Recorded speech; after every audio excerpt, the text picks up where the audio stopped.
Good morning, students. My name is K. Sripriya, lecturer in Commerce. Nehru Memorial Government Degree College, Sangareddy.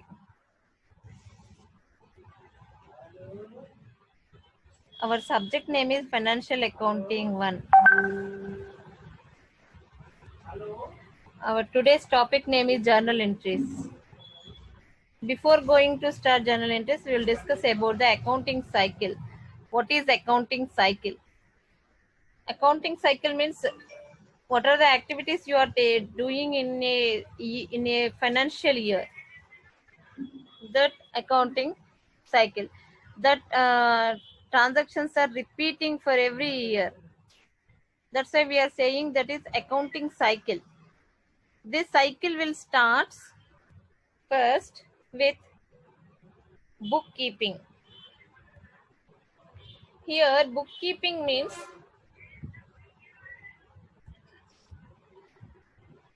bookkeeping. Already we discussed about the bookkeeping. What is bookkeeping? When you are writing something in the book, after completion of the transaction, immediately you are writing that in a book. That we are calling bookkeeping.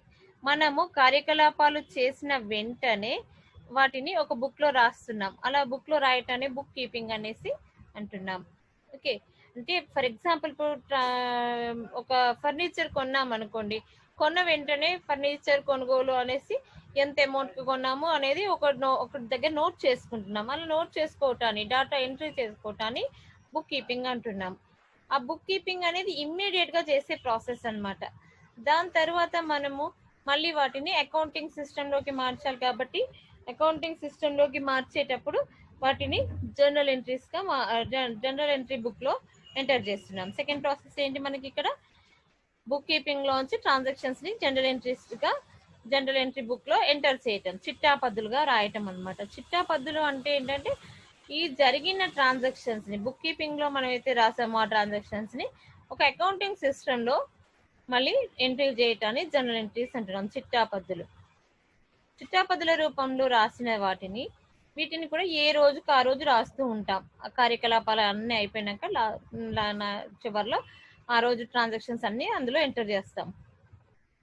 తర్వాత వాటిని next step లో ఏం చేస్తున్నామంటే ledger posting. Ledger posting అంటే ఏంటంటే ఎప్పుడైతే transactions ని మనం జనరల్ ఎంట్రీస్ లో ఉంచి ఎంట్రీ చేస్తున్నామో, చేసిన తర్వాత నెల రోజులకు ఒకసారి కానీ 15 రోజులకు ఒకసారి కానీ ట్రాన్సాక్షన్స్ ని బట్టి, కొన్నిసార్లు మరీ ట్రాన్సాక్షన్స్ తక్కువ ఉంటే 3 months కి ఒకసారి, 4 months కి ఒకసారి ఇంకో బుక్ లో రాస్తాం. జనరల్ ఎంట్రీ బుక్ ని మొదటి పుస్తకం, తొలిపద్దు పుస్తకం అంటాము. ఆ తొలిపద్దు పుస్తకంలోంచి మళ్ళీ మనం ఇంకో బుక్ ఓపెన్ చేసి ఆ బుక్ లో రాస్తున్నాం. దాన్నే లెడ్జర్ పోస్టింగ్ అంటున్నాము, ఆవర్జా ఖాతాలు అని చెప్తున్నాము. ఓకే, ఆవర్జా ఖాతాల్లో నమోదు చేస్తున్నాం. ఆ ఆవర్జా ఖాతాలని మలిపద్దు పుస్తకాలు అంటున్నాం. మలిపద్దు పుస్తకాల్లో ఏం చేస్తున్నాం మనము 15 రోజులకు ఒకసారి కానీ, వారానికి ఒకసారి కానీ, నెలకు ఒకసారి కానీ, 3 నెలలకు, 6 నెలలకు అలా మనకున్న ట్రాన్సాక్షన్స్ ని బట్టి మనం జనరల్ ఎంట్రీ బుక్స్ లోంచి లెడ్జర్ పోస్టింగ్ కి తీసుకొస్తున్నాం. ఆ లెడ్జర్ పోస్టింగ్ అయిపోయినాక ఖాతాలన్నింటినీ క్లోజ్ చేసి వాటిలో నిల్వలు తేల్చి ఆ నిల్వలన్నింటినీ తీసుకొని వాటిని బట్టి వాటి ఎండ్లో ఉండే అమౌంట్స్ తోటి మనం ట్రయల్ బ్యాలెన్స్ తయారు చేస్తున్నాం. అంకణ అంటాం. ట్రయల్ బ్యాలెన్స్ అంటే అంకణ తయారు చేసేసి అంకణలో ఈ అంకణ సమానంగా వస్తేనే నువ్వు అప్పటి వరకు చేసిన ఎంట్రీస్ అన్ని కూడా కరెక్ట్ అని అర్థం అన్నమాట. ఆ ఫైనాన్షియల్ ఇయర్ అయిపోయినప్పుడు ఈ అంకణ తయారు చేస్తాం 31st March కి. ఆ రోజు తయారు చేసేటప్పుడు ఇప్పటి వరకు లెడ్జర్ పోస్టింగ్ లో ఉన్న ఖాతాలన్నింటినీ పూర్తిగా క్లోజ్ చేసేసి వాటిలో వచ్చిన బ్యాలెన్సెస్ ని తీసుకొని ట్రయల్ బ్యాలెన్స్ లో డెబిట్ బ్యాలెన్స్ ఉంటే డెబిట్ వైపున, క్రెడిట్ బ్యాలెన్స్ ఉంటే క్రెడిట్ వైపున అలా నమోదు చేస్తూ ఉంటాం అన్నమాట. అలా నమోదు చేసిన తర్వాత ట్రాన్సాక్షన్స్ అన్నింటినీ డెబిట్, క్రెడిట్ అలా నమోదు చేసేసి అయిపోయిన వాటన్నింటినీ కూడా డెబిట్ మొత్తాలను, క్రెడిట్ మొత్తాలను యాడ్ చేస్తాం. డెబిట్ క్రెడిట్ రెండు వైపులా సమానంగా వచ్చింది అంటే నువ్వు అప్పటి వరకు చేసిన లెక్కలన్నీ కూడా కరెక్ట్ అని అర్థం. ఒకవేళ ఎక్కడైనా మిస్టేక్ వచ్చినా, అంటే డెబిట్ ఎక్కువ రావటము, క్రెడిట్ తక్కువ రావటం కానీ ఇలా సంథింగ్ ఏదైనా అంకన సమాన నిల్వలు చూపించలేదు అంటే ఎక్కడో పొరపాటు జరిగింది అని అర్థం. అప్పుడు మనం మళ్ళీ పొరపాటును సరి చేసుకోవడానికి ఖాతాలన్నింటినీ మళ్ళీ చెక్ చేసుకోవచ్చు. చెక్ చేసుకున్న తర్వాత మనం నెక్స్ట్ స్టెప్కి వెళ్తున్నాం. ఆ నెక్స్ట్ స్టెప్ ఏంటి? Final accounts. ఫైనల్ అకౌంట్స్ అంటే ముగింపు లెక్కలు. ఇక్కడ ఏం చేస్తున్నాం? ముగింపు లెక్కల్లో ఖాతా సంవత్సరాంతంలో చేయవలసిన ముగింపు లెక్కల్ని ముగింపు లెక్కలు అంటున్నాం.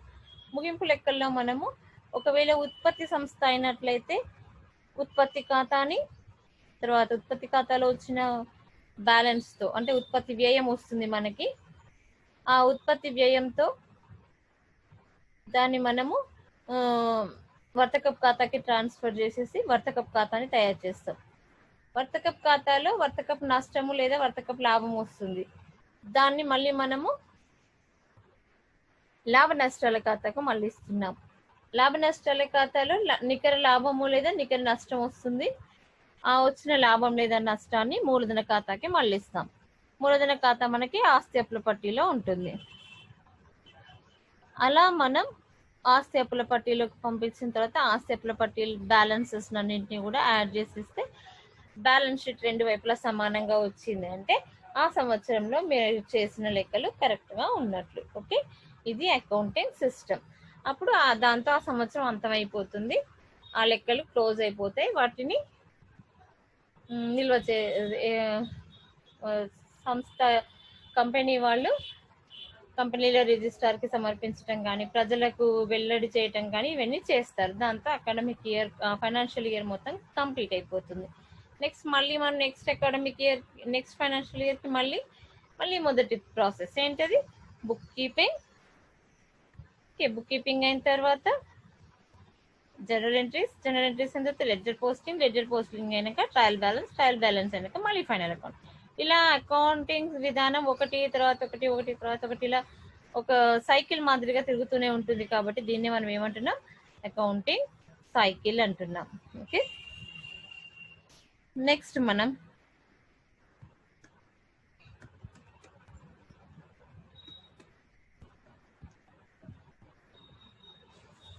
అకౌంటింగ్ సిస్టమ్స్ ఏంటి చూద్దాం. మనం బుక్స్ లో ఎంటర్ చేయాలి అన్నాము, మరి ఆ ఎంటర్ చేయడానికి మనం ఏ విధానాన్ని పాటిస్తున్నాము? ఇక్కడ మనం రెండు విధానాలు ఉన్నాయమ్మా మనకి, single entry system, double entry system. ఒంటి పద్దు విధానం, జంట పద్దు విధానం. ఈ ఒంటి పద్దు విధానం, జంట పద్దు విధానం ఏంటంటే అకౌంటింగ్ విధానాలు అన్నమాట.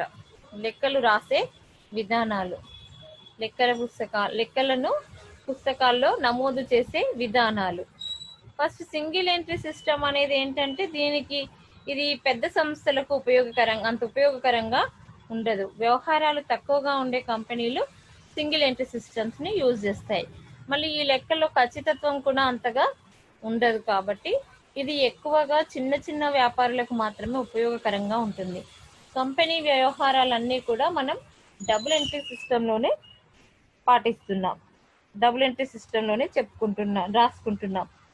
ఇదైతే అందరికీ సులభంగా అర్థమవుతుంది, ఖచ్చితత్వంగా ఉంటుంది. అలా రకరకాల ప్రయోజనాలు ఉండటం వల్ల అందరూ కూడా డబుల్ ఎంట్రీ సిస్టమ్ని ఎక్కువగా ఉపయోగిస్తూ ఉంటున్నారు.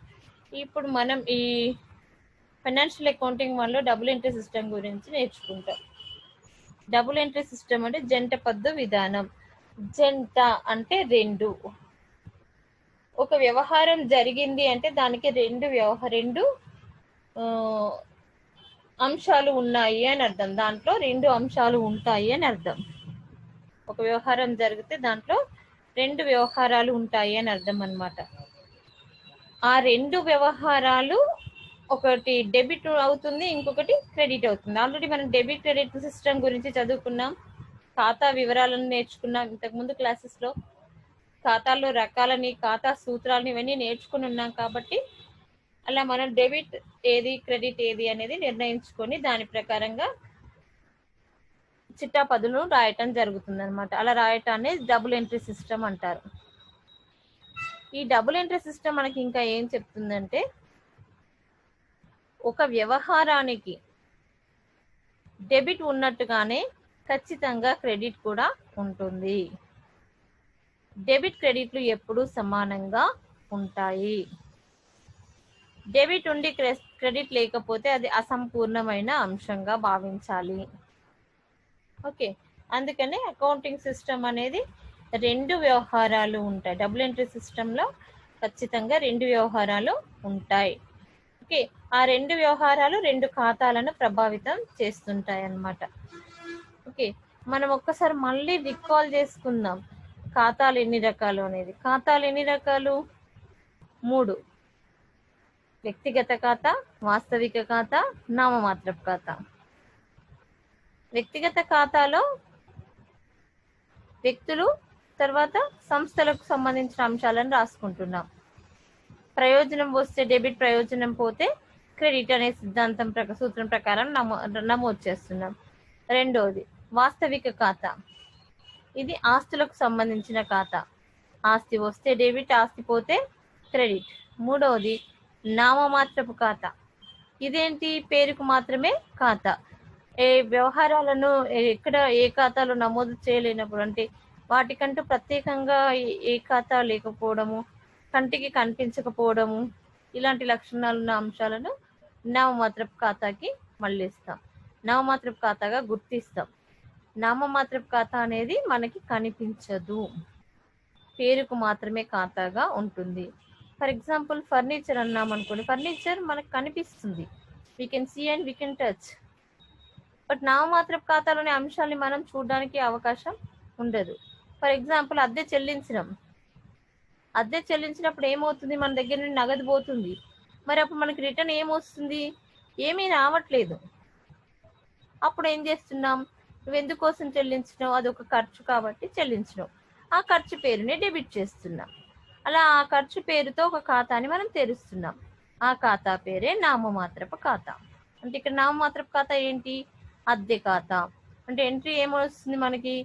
అద్దె ఖాతా డేటా టు నగదు ఖాతా, సారీ రెంట్ పే చేస్తున్నాం, అద్దె ఖాతా డేటా టు నగదు ఖాతా అని రాసుకుంటున్నాం. ఓకే, ఇప్పుడు అర్థమైంది డబుల్ ఎంట్రీ సిస్టమ్ అంటే ఏంటి? ఒక అంశానికి అకౌంటింగ్లో ప్రతి అంశంలో కూడా ప్రతి వ్యవహారంలో కూడా రెండు అంశాలు ఉంటాయి. ఒకటి డెబిట్, రెండవది క్రెడిట్. అవి రెండు కూడా రెండు ఖాతాలను ప్రభావితం చేస్తూ ఉంటాయి. డెబిట్ ఒక్కటే ఉండి క్రెడిట్ లేకపోతే అది సంపూర్ణమైన అకౌంటింగ్ విధానం కాదు, దాన్నే ఒంటిపద్దు విధానం అని కూడా అంటున్నాము. కనుక రెండు ఉండి రెండు అంశాల్లో ఒకటి డెబిట్ ఒకటి క్రెడిట్ గా గుర్తించగలిగితే అప్పుడు దాన్ని డబుల్ ఎంట్రీ సిస్టమ్ అని అంటున్నాం.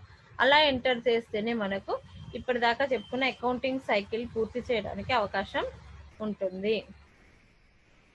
నెక్స్ట్ ఇప్పుడు మనము డబుల్ ఎంట్రీ సిస్టమ్ వల్ల ప్రయోజనాలు ఏంటి చూద్దాం. డబుల్ ఎంట్రీ సిస్టంలో ఉన్న ప్రయోజనాలు ఏంటి? ఫస్ట్ మనం మొదటిది,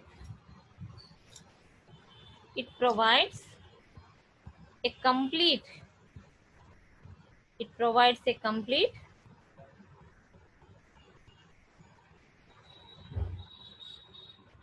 record of all business transactions.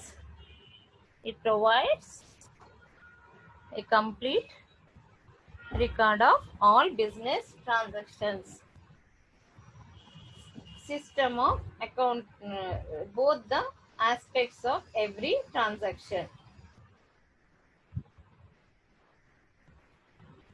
Rendavadi, it provides not only complete but also reliable record of all transactions of a concern. రికార్డే కాకుండా ఎప్పుడు అడిగితే అప్పుడు దాన్ని ఉపయోగపడే విధంగా ఉంటుంది. As both of the aspects of every transaction are recorded, it is possible to prepare trial balance and check the arithmetical accuracy of the books of accounts. As both the aspects of every transaction are recorded, it is possible to prepare trial balance and check the arithmetical accuracy of the books of accounts. ఖాతా పుస్తకాల యొక్క ఖచ్చితత్వాన్ని తెలుసుకోవడానికి ఇది మనకు ఉపయోగపడుతుంది, తెలియజేస్తుంది. Accuracy ఉంటుందని చెప్పాను కదా. Next, as systematic record of all transactions is kept, possibilities for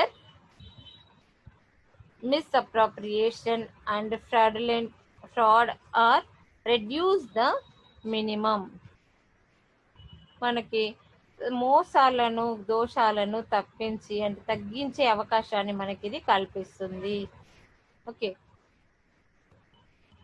as nominal accounts are maintained under this system, it is possible to prepare a profit and loss account and ascertain true profit and loss for a particular period.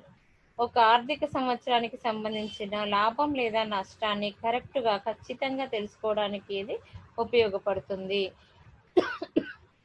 Next, as complete information about assets, liabilities and capital is available, it is possible to prepare A balance sheet and ascertain the true financial position of the business on any particular date.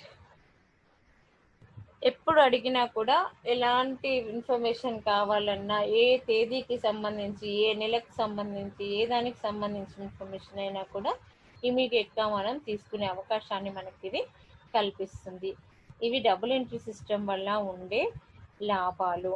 అందువల్ల ఎక్కువ మంది double entry సిస్టమ్నే ఉపయోగిస్తున్నారు.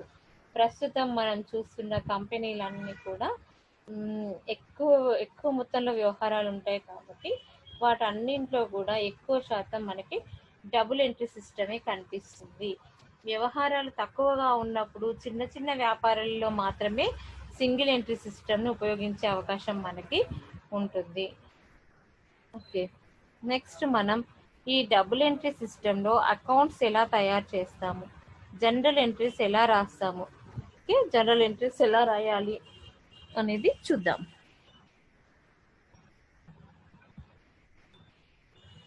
ఇక్కడ మీకు ఒక problem ఇస్తున్నాను, నేను ఒక ప్రాబ్లం ఉంది, దాన్ని ఎక్స్ప్లెయిన్ చేస్తాను.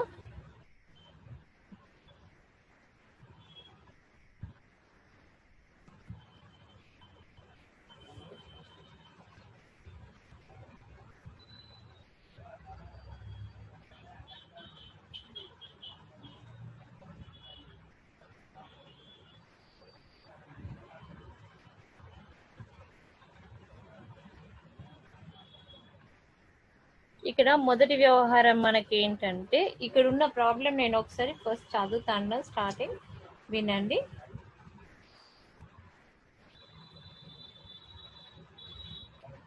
ఈ క్రింది లావాదేవీలకు చిట్టాపద్దులు రాయండి అని ఇలా మనకు క్వశ్చన్ వస్తుంది.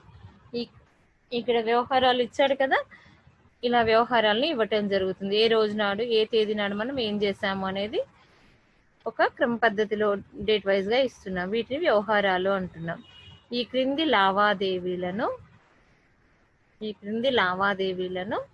లావాదేవీలకు చిట్టాపద్దులు రాయండి అంటున్నాం. అది క్వశ్చన్. ఇక్కడ నుండి ఆన్సర్. మనం ఈ చిట్టాపద్దులు రాసేటప్పుడు ఈ ఫార్మాట్ ని యూజ్ చేస్తున్నాము. దీని ప్రకారంగా రాస్తున్నాం. ఫస్ట్ ఈ ఫార్మాట్ లో ఫస్ట్ తేదీ, వివరాలు, LF లెడ్జర్ ఫోలియో నెంబర్ అంటే ఆవాజ నమోదు చేస్తాం కదా. తర్వాత అందులో ఈ ట్రాన్సాక్షన్ యొక్క పేజీ నెంబర్ ని ఇక్కడ నమోదు చేస్తాం. ఇక్కడ ఉన్న ట్రాన్సాక్షన్ ఆ బుక్ లో ఏ పేజ్ నంబర్ లో ఉంది, లెడ్జర్ ఫోలియో నెంబర్, ఆవర్జ పుట సంఖ్య అంటాం దాన్ని. తర్వాత డెబిట్ అమౌంట్, క్రెడిట్ అమౌంట్. ఈ డేట్ లో ఫస్ట్ మనకి ఇక్కడ ఇస్తాడు కదా వరుసగా డేట్లు, ఈ డేట్ల ప్రకారం రాసుకుంటాం. ఓకే, ఇలా మనం వరుసగా డేట్లు ఇస్తాడు, ఏ రోజు ఏం జరిగింది అనేది ఈ డేట్ల ప్రకారం నమోదు చేస్తాం. ఈ లెక్కలో ఫస్ట్ మనకి హెడ్డింగ్ వచ్చేసి ఏం రాయాలి అంటే, ఇది ఎవరి బుక్ లో చూడాలి. ఫస్ట్ ఇది దీపక్ పుస్తకంలో ఉంది. దీపక్ 50,000 రూపాయలతో వ్యాపారాన్ని ప్రారంభించాడు అంటే వ్యాపారం ఎవరిది? దీపక్ది. కాబట్టి దీపక్ పుస్తకాల్లో చిట్టాపద్దులు అన్నమాట. హెడ్డింగ్ ఏంటి? దీపక్ పుస్తకాల్లో అని రాసేసి దాని కింద చిట్టాపద్దులు అని రాస్తాం. అందులో దీపక్ పుస్తకాల్లో చిట్టాపద్దులు రాసిన తర్వాత రాస్తున్నప్పుడు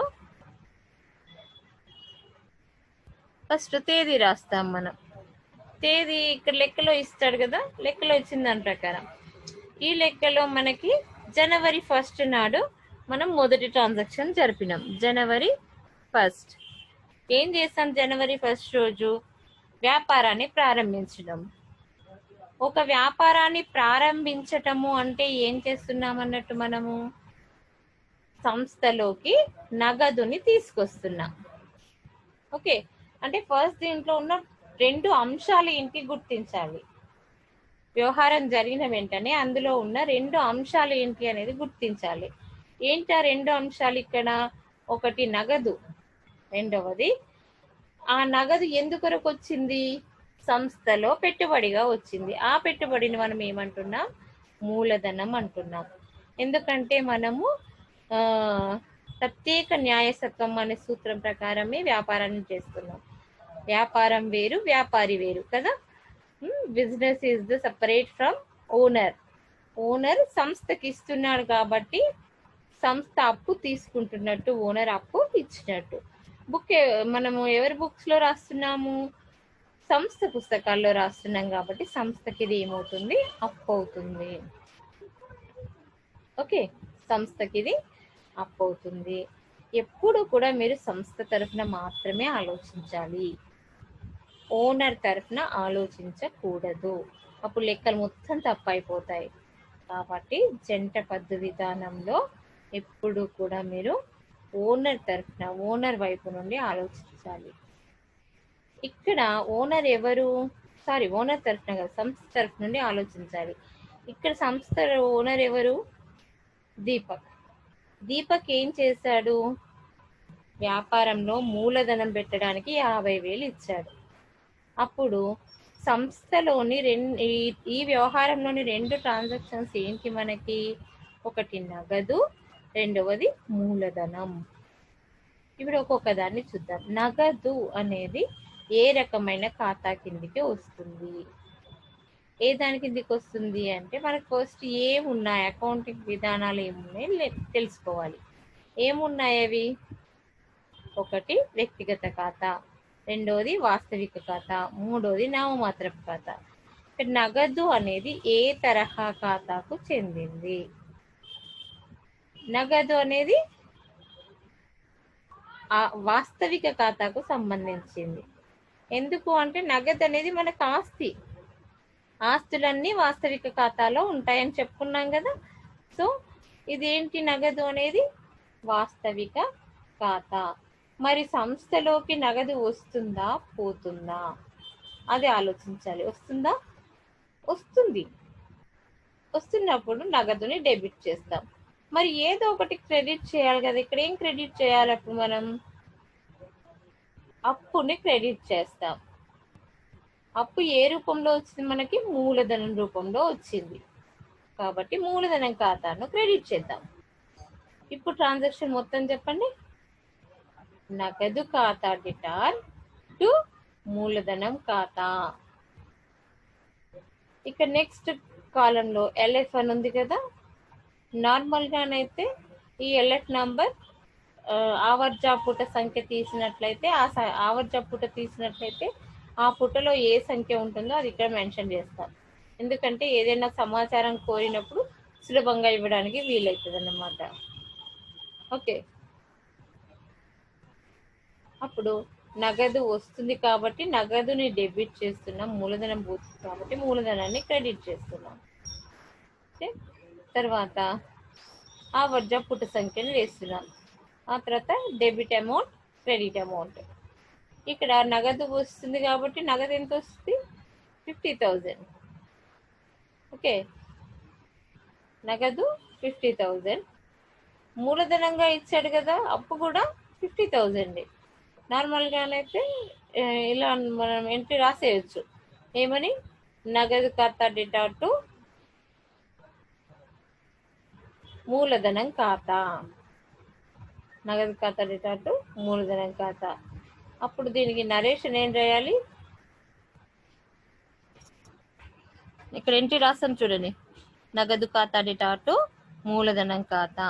ఎల్ఎఫ్ నంబర్ ఈ లెక్కలో మనకు ఉండదు, ఎందుకంటే మనము అవర్జా ఇప్పుడు నమోదు చేయటం లేదు కాబట్టి ఇక్కడ వేస్తలేము. నమోదు చేస్తుంటే ఇక్కడ వేసేవాళ్ళము. ఇప్పుడు డెబిట్ అమౌంట్లో ఎంత రాసాము? 50,000. అట్లాగే క్రెడిట్ దాంట్లో 50,000. ఎందుకు ఈ చిట్టాపద్దు రాసామనేది కింద వివరణ ఇవ్వాలి. ఈ వివరణని నరేషన్ అంటున్నాం. వ్యాపారంలో మూలధనం పెట్టుబడికి. ఎందుకు ఇచ్చినాము? వ్యాపారంలో మూలధనం పెట్టుబడికి. ఇకపోతే రెండో అంశం ఏముంది? బ్యాంక్ సెకండ్ నాడు బ్యాంకులో డిపాజిట్ చేసిన నగదు. బ్యాంకులో డిపాజిట్ చేసాము అంటే మన దగ్గర మళ్ళీ ఇక్కడ ఉన్న రెండు అంశాలు ఏంటి ఫస్ట్ గుర్తించండి. ఏంటవి? మనకి ఇక్కడ ఒకటే కనిపిస్తుంది, నగదు వస్తుంది, నగదు అనేది మాత్రమే కనిపిస్తుంది. నగదు పోతుంది అని. ఎక్కడికి పోతుంది? బ్యాంకుకి పోతుంది. బ్యాంక్ అనేది ఏంటి? వ్యక్తిగత ఖాతా. నగదు ఏంటి? వాస్తవిక ఖాతా. ఫస్ట్ బ్యాంక్ వ్యక్తిగత ఖాతా కదా బ్యాంక్.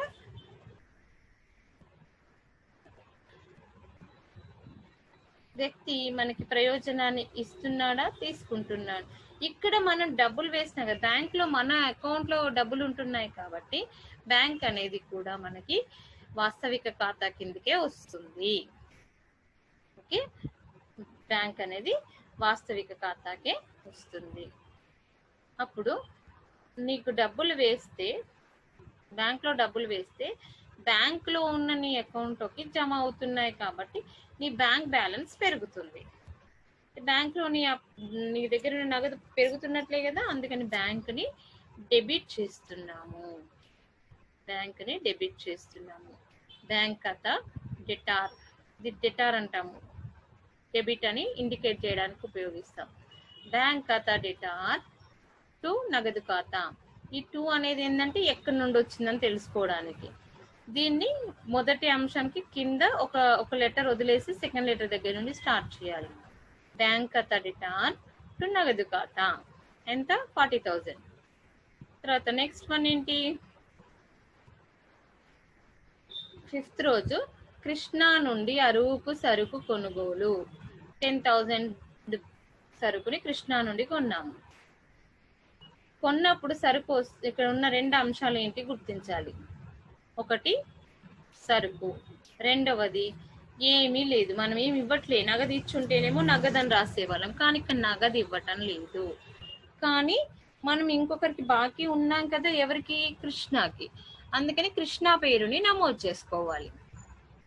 ఓకే, అంటే ఇక్కడ రెండు అంశాలు ఏంటి? నగదు ఒకటి, సరుకు ఒకటి, కృష్ణ ఒకటి.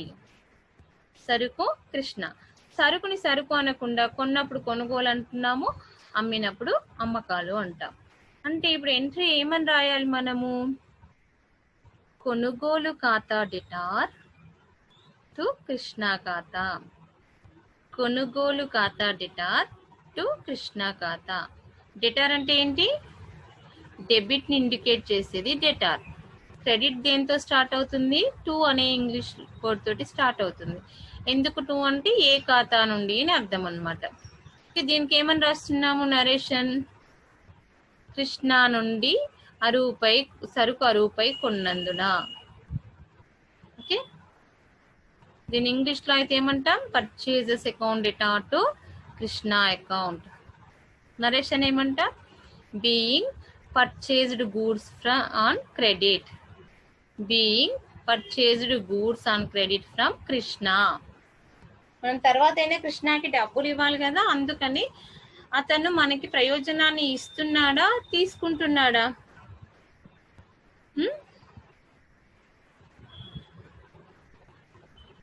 కృష్ణ మనకి సరుకు ఇస్తున్నాడు అంటే ప్రయోజనం ఇస్తున్నాడు కదా, అందుకని కృష్ణ ఖాతాని క్రెడిట్ చేసినాం. అతను మనకి క్రెడిటార్ అవుతాడు. తర్వాత అతనికి మనం డబ్బులు ఇవ్వాల్సి ఉంది, బాకీ ఉన్నామని తెలియజేయడానికి అతని పేరుని క్రెడిట్ వైపున రాస్తున్నాం. నెక్స్ట్ వచ్చేసి 7th నాడు రాముకు అరువుకు సరుకులు అమ్మకం. పైదానిలాగానే, కానీ అక్కడ కొన్నాం, ఇక్కడ అమ్మినాం. కొన్నప్పుడు కూడా నగదు కొనలేదు, ఇప్పుడు అమ్మేటప్పుడు కూడా నగదుకు అమ్మట్లేదు, రూపాయి అమ్ముతున్నాము. రూపాయి అమ్ముతున్నాము అంటే on credit, you are selling the goods on credit. ఎవరికి? రాముకి. అంటే రాము నుండి మనకి డబ్బులు రావాల్సి ఉంది అని అర్థం. రాము నుండి మనకి డబ్బులు రావాలి అని అర్థం అన్నమాట. అప్పుడు ఇందులో ఉన్న రెండు అంశాలు ఏంటి? ఒకటి రాము, రెండవది అమ్మకాలు. ఓకే, రాము సరుకు అన్నమాట. రాము సరుకు, సరుకుని సరుకు అని రాయకుండా అమ్మకాలు అని రాస్తాం. అప్పుడు ఎంట్రీ ఏమవుతుంది? ఫస్ట్ మీరు ఈజీగా ఉండటం కోసం సరుకుని తీసుకోండి. సరుకు అనేది వాస్తవిక ఖాతా. ఆస్తి కదా మనకి, అది వస్తుందా పోతుందా? సరుకు వస్తుందా పోతుందా? సరుకు అమ్మినప్పుడు సరుకు ఉంటుందా? ఉండదు, తీసుకెళ్ళిపోతున్నారు. ఎవరు? రామ్ తీసుకెళ్తున్నాడు. సో వెళ్తున్నప్పుడు ఎక్కడ రాయాలి? క్రెడిట్ వైపున. అప్పుడు ఎవరికి మనం బాకీ ఉన్నాము? రాముకు బాకీ ఉన్నాం కాబట్టి రాము ఖాతాని డెబిట్ చేస్తున్నాము. రాము ఖాతా డెటార్ టు అమ్మకాల ఖాతా. రాము ఖాతా డెటార్ టు అమ్మకాల ఖాతా. రాముకు సరుకులను అరువుపై అమ్మినందున. తర్వాత నెక్స్ట్ ఏం చేసాము? మనీష్ నుండి నగదుకు సరుకు కొనుగోలు. మనీష్ నుండి నగదుకు సరుకు కొనుగోలు. ఇప్పుడు మనం సరుకుని నగదుకు కొన్నాం. ఇందులో ఉన్న రెండు ట్రాన్సాక్షన్స్ ఏంటి? రెండు ఆస్పెక్ట్స్ ఏంటి? ఒకటి నగదు, రెండవది సరుకు. ఫస్ట్ నగదు ఉంటే ఫస్ట్ నగదు గురించి ఆలోచించండి. నగదు వస్తుందా పోతుందా?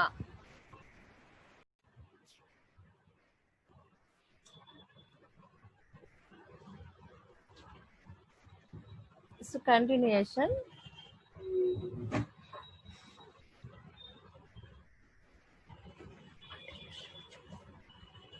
మనం ఇందాక రాముకు అమ్మిన సరుకులు చూసినాం కదా. నెక్స్ట్ అది మనకి రాముకు అమ్మిన సరుకు తర్వాత మనీష్ నుండి సరుకు, మనీష్ నుండి నగదుకు సరుకు కొనుగోలు. ఇది డిస్కస్ చేస్తున్నాం. మనీష్ నుండి నగదుకు సరుకు కొనుగోలు. ఇందులో ఉన్న టూ ఆస్పెక్ట్స్ ఏంటి? ఫస్ట్ ఫైండ్ అవుట్ చేయాలి మనం. ఓకే, ఇందులో మనకు కనిపిస్తున్న రెండో అంశాలు ఏంటంటే, మొదటిది ఒకటి నగదు, రెండోది సరుకు. ఇక్కడ పొరపాటున కూడా రెండోది మనీష్ అని తీసుకోకూడదు. ఎందుకంటే నగదు అనే వర్డ్ మెన్షన్ చేసినప్పుడు వ్యక్తికి తో అవసరం లేదు మనకు. నగదుకు కాకుండా రూపాయి కొన్నప్పుడు, ఇంతకు ముందు దానిలాగా రూపాయి కొన్నప్పుడే వ్యక్తితో సంబంధం ఉంటుంది. ఇక్కడ మనకి మనీష్ తో ఎలాంటి సంబంధం లేదు. ఇక్కడ మనకు కావాల్సింది ఏంటి? నగదు ఒకటి, సరుకు ఒకటి. ఫస్ట్ నగదు తీసుకుందాం. నగదు వాస్తవిక ఖాతా. నగదు వస్తుందా పోతుందా? ఒకసారి వస్తువులు కొన్నప్పుడు మనకు నగదు వస్తుందా పోతుందా? పోతుంది కదా, నగదు పోతుంది కాబట్టి నగదుని క్రెడిట్ చేస్తాం. సరుకు వస్తుందా పోతుందా? వస్తుంది. వస్తుంది కాబట్టి సరుకుని ఏం చేయాలి? డెబిట్ చేయాలి. ఒకసారి చూడండి ట్రాన్సాక్షన్. ఇక్కడ మనకి ఏమని రాస్తాము ట్రాన్సాక్షన్ లో? నగదు పోతుంది కాబట్టి నగదుని క్రెడిట్ చేస్తున్నాము. సరుకు వస్తుంది కాబట్టి సరుకుని డెబిట్ చేసినాం. అంటే ఏం రాసినాం మనం ఇక్కడ? కొనుగోలు ఖాతా డెటార్ టు నగదు ఖాతా. కొనుగోలు ఖాతా డెటార్ టు నగదు ఖాతా. కొనుగోలు ఖాతా డెటార్ టు నగదు ఖాతా. అమౌంట్ డెబిట్ లో 5000, క్రెడిట్ లో 5000. ఇకపోతే నెక్స్ట్ ట్రాన్సాక్షన్ ఏముంది మనకి ఇక్కడ? ఓకే, నెక్స్ట్ అంశం తీసుకున్నట్లయితే మనకి ఇక్కడ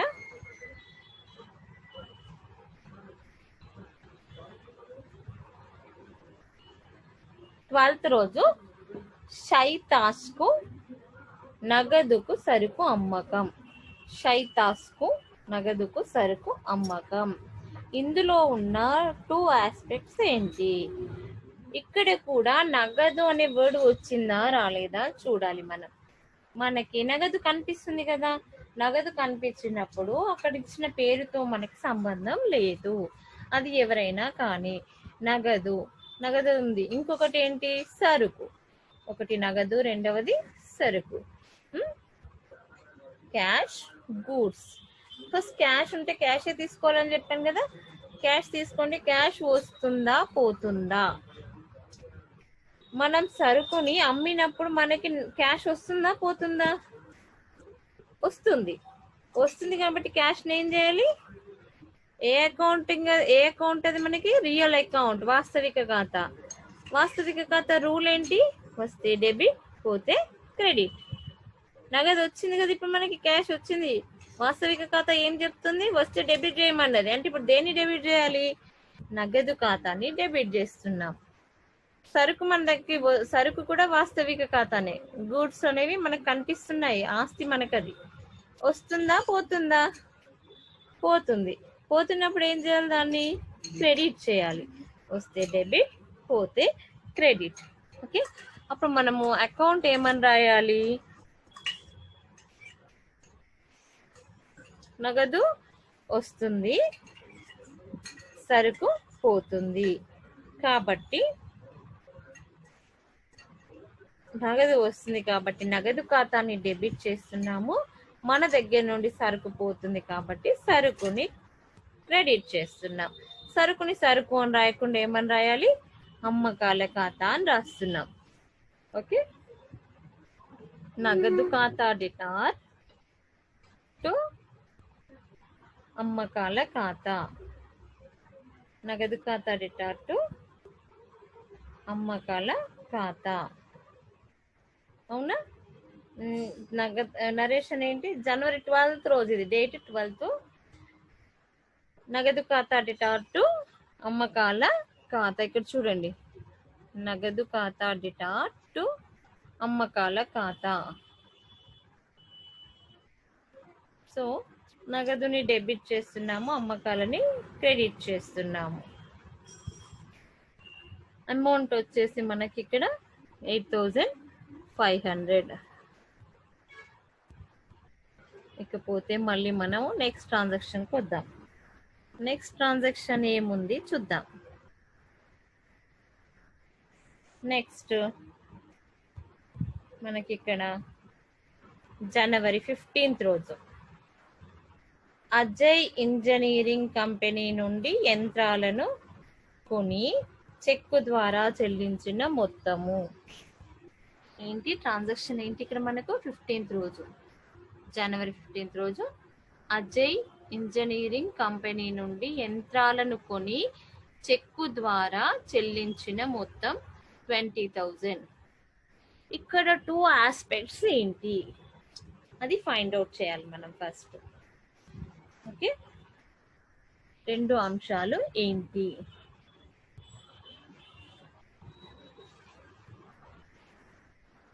రెండు అంశాల్లో మొదటిది మనకు వచ్చేసి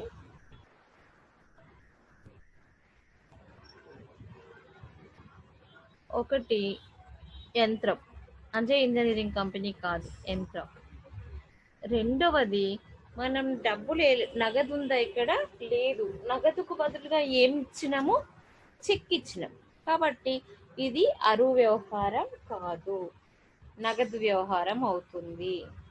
నగదు వ్యవహారం కాబట్టి అజయ్ ఇంజనీరింగ్ వర్క్స్ మనకి సంబంధం లేదు, ఆ పేరు రాసుకోవాల్సిన అవసరం లేదు. ఇప్పుడు చెక్ అయినా నగదైనా నగదు అనే భావిస్తాం. నగదు వస్తుందా పోతుందా? పోతుంది, రైట్. మరి యంత్రం తీసుకోండి, యంత్రం వస్తుందా పోతుందా? వస్తుంది. ఈ రెండు, యంత్రము చెక్కు అంటే బ్యాంక్ అనుకుందాం, రెండు కూడా వాస్తవిక ఖాతాలే. వాస్తవిక ఖాతా రూల్స్ ప్రకారం వస్తే డెబిట్, పోతే క్రెడిట్. యంత్రం వస్తుంది కాబట్టి యంత్రంని డెబిట్ చేస్తున్నాం. నగదు పోతుంది కాబట్టి నగదుని అంటే బ్యాంకుని క్రెడిట్ చేస్తున్నాం. వస్తే డెబిట్, పోతే క్రెడిట్. వస్తే డెబిట్, పోతే క్రెడిట్. నగదు ఖాతా అంటే ఇక్కడ ట్రాన్సాక్షన్ ఎంట్రీ ఏమొస్తుంది నెక్స్ట్ దీనికి సంబంధించి జనవరి 15th రోజు యంత్రం వస్తుంది కదా, యంత్రం ఖాతా డెటార్ టు బ్యాంక్ ఖాతా. యంత్రంను కొనుగోలు చేసి చెక్కు ద్వారా చెల్లింపు చేసినందున. యంత్రంను కొనుగోలు చేసి చెక్కు ద్వారా చెల్లింపు చేసినందున ఎంట్రీ ఏమొస్తుంది అప్పుడు మనకి యంత్రం ఖాతా డేటా టు బ్యాంక్ ఖాతా. అమౌంట్ వచ్చేసి 20,000. ఓకే, ఇక తర్వాత అంశం ఏముంది చూద్దాం. జనవరి 18th రోజు. జనవరి 18th మనం ఏం చేసాము, కృష్ణకు చెక్కు జారీ చేసాము. ఫస్ట్ ఈ కృష్ణ ఎవరు ఫైండ్ అవుట్ చేయాలి మనం. అంటే ఇంతకు ముందు ఆయనతో ఏవైనా వ్యవహారాలు చేసామా చూడాలి. చేసామా? యా, ఏంటది? జనవరి 6th రోజు కృష్ణా నుండి అరువుకు సరుకు కొనుగోలు. కృష్ణ దగ్గర సరుకు కొన్నాం కదా, ఎప్పుడు జనవరి 5th రోజు సరుకు కొన్నాం. సరుకు కొన్నాం కానీ అప్పుడు డబ్బులు ఇచ్చామా? ఇవ్వలేదు. కాబట్టి ఏం చేస్తున్నాం మనం ఇప్పుడు జనవరి 18th రోజు కృష్ణకు చెక్కుని ఇస్తున్నాం. అయితే ఇంతకుముందు ట్రాన్సాక్షన్ చూడండి, 5th రోజు కృష్ణా నుండి అరువుకు సరుకు కొనుగోలు అన్నప్పుడు ఎంత అమౌంట్?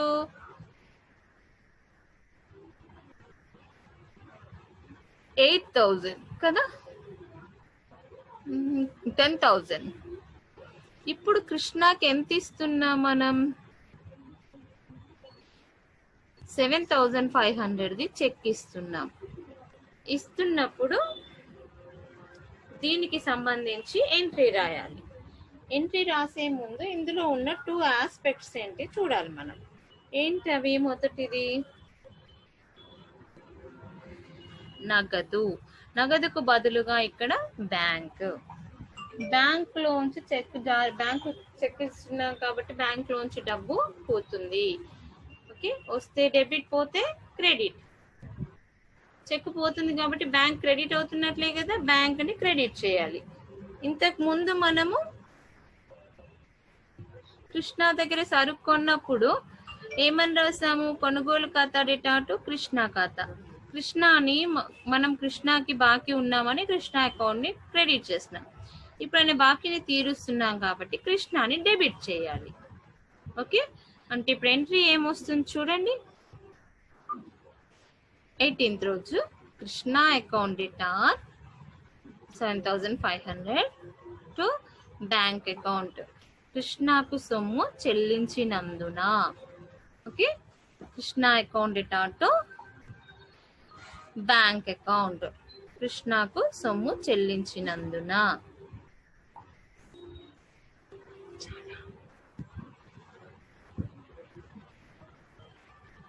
నెక్స్ట్ ట్రాన్సాక్షన్స్ ని మనం ఈ నెక్స్ట్ క్లాస్ లో కంటిన్యూ చేద్దాం. ఓకే, ఇప్పటికి ఈ క్లాస్ ని క్లోజ్ చేస్తున్నాను. దీని కంటిన్యూషన్ క్లాస్ నెక్స్ట్ పార్ట్ లో ఉంటుంది, అది చూడండి.